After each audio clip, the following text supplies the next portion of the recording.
जबकि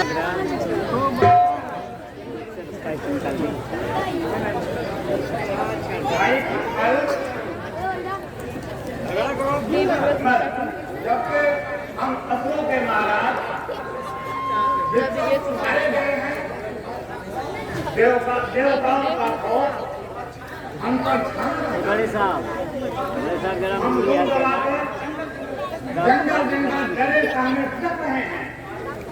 हमारे मथुरा प्रदेश कालदेवी महाराज ये वह शक्ति नहीं है कि वो देवताओं को चुनौती दे सके। अरे अरे भाई ऐसी बात हमारे महाराज कालदेवी जी बहुत बलवान है और बहुत बड़े योद्धा हैं। वे देवताओं को हराने की पूरी शक्ति रखते हैं, लेकिन वे कभी भी आकांक्षा नहीं रखते हैं, क्योंकि ये पास केवल एक पुत्री है, इसका नाम राजकुमारी सीता है। अगर उनके पास कोई पुत्र होता तो महाराज जरूर अपने राज का विस्तार करते हैं।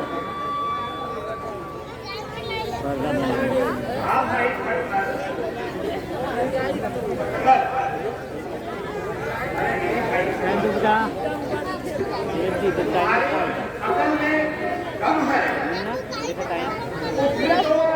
पराया मन होती है। उनके महाराज का मन टूट गया है, पर मैं एक असुर योद्धा हूँ। मेरी मुझे युद्ध के लिए हमेशा तैयार रहती है।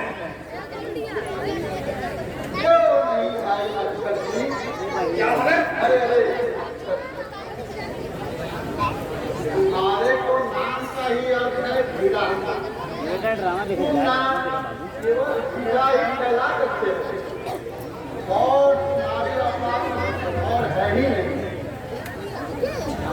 तुमको मच्छर जैसे उठा हो, दुश्मन के एक झापड़ से ही तमाम उनके भी जाओगे। पत्नी पत्नी का तो हमारे पता ही नहीं चलेगा भाई। मैं भी तुम्हारी औकात जानता हूँ। समय आने पे चुटकी में बदल दिए जाओगे। मैं तुम्हारे नाम का अर्थ आपको बता देता हूँ। तुम्हारा नाम है घट मल। घट का मतलब भरा, मल माने मैला, बदबूदार मैला। तुम गंदगी पे खड़े हो, फिर इधर उधर बदबू फैला, तुम युद्ध करना क्या करते आते। भाई मच्छर अरे नहीं छोड़ो इन बेकार की बात। अगर हम आपस में इसी तरह लड़ते रहे तो देव और मानव का अहित हम कैसे कर पाएंगे? हाँ भाई भटमाल, अरे भाई भटमाल, हम आए रास्ते, हम दोनों मिलकर काम करेंगे। तुम देव और मानव के मन में घृणा भर देना और मैं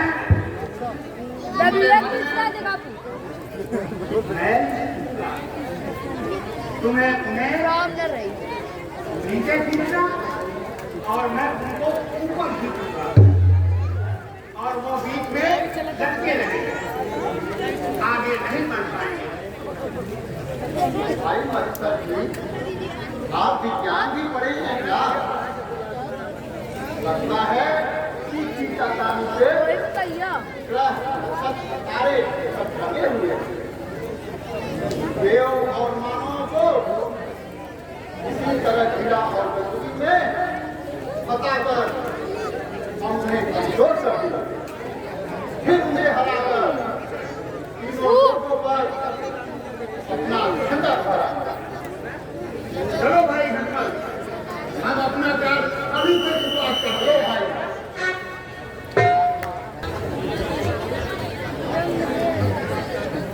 भगवान भोलेनाथ की कृपा से आज मुझे गंगा सागर की तट पर हमारी लहरों पर एक सुंदर बालक प्राप्त हुआ। अतः यह बालक मेरा पुत्र हुआ और मैं इसका पिता हुआ। इसके पहले मुझे रत्न के रूप में एक पुत्री लक्ष्मी प्राप्त हुई थी। पुत्री पराया धन होती है, अतः वो अपने घर वैकुंठ में भगवान विष्णु के साथ सुखमय जीवन जी रही है। मैं अपने इस पुत्र को हर तरह की शिक्षा और दीक्षा दिलाऊंगा और इसे एक महान शक्तिशाली योद्धा बनाऊंगा और उन्हें पाकर मेरा मन शीतल हो।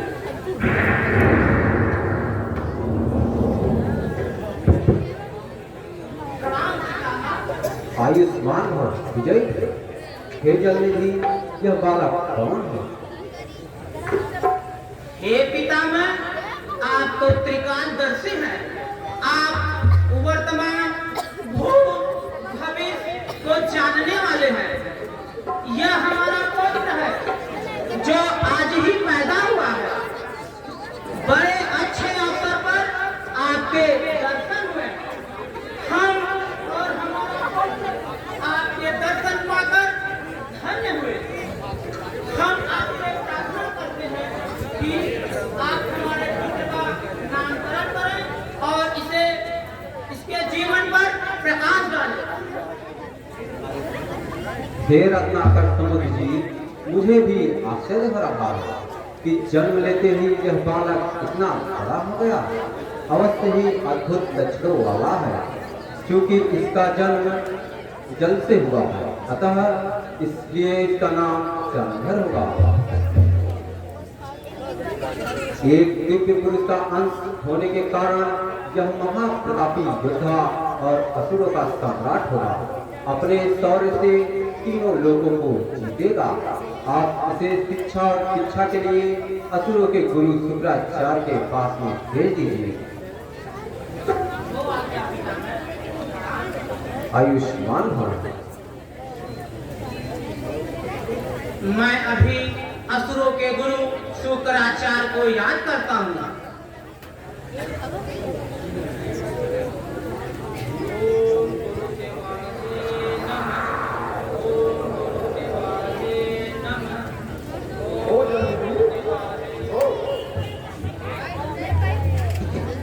गुरुदेव शुक्राचार्य, आपको प्रणाम।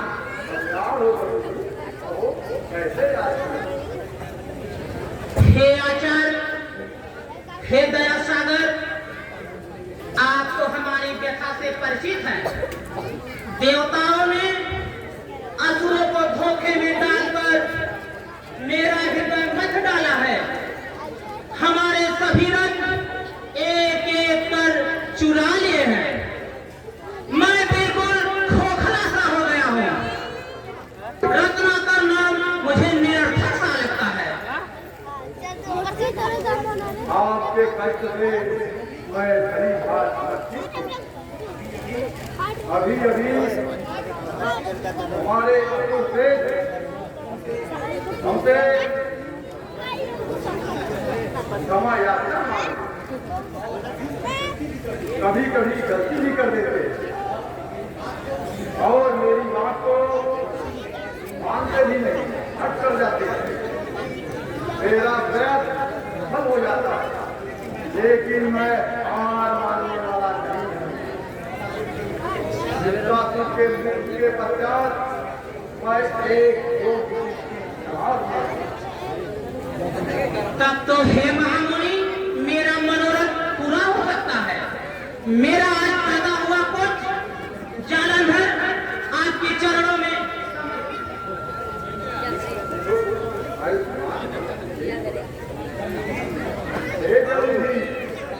मुझे बड़ा आश्चर्य हो रहा है कि यह पैदा होते ही इतना बड़ा हो गया। अवश्य इसमें कोई विलक्षण शक्ति है। मैं इसे इतना काफी बनाऊंगा कि फिर से असुरों की खोई हुई शक्ति पुनः स्थापित हो जाए। असुरों की विजय से कितना सुख मुझे मिलता है, शायद इस सृष्टि में किसी और को मिलता होगा। चलो मेरे साथ।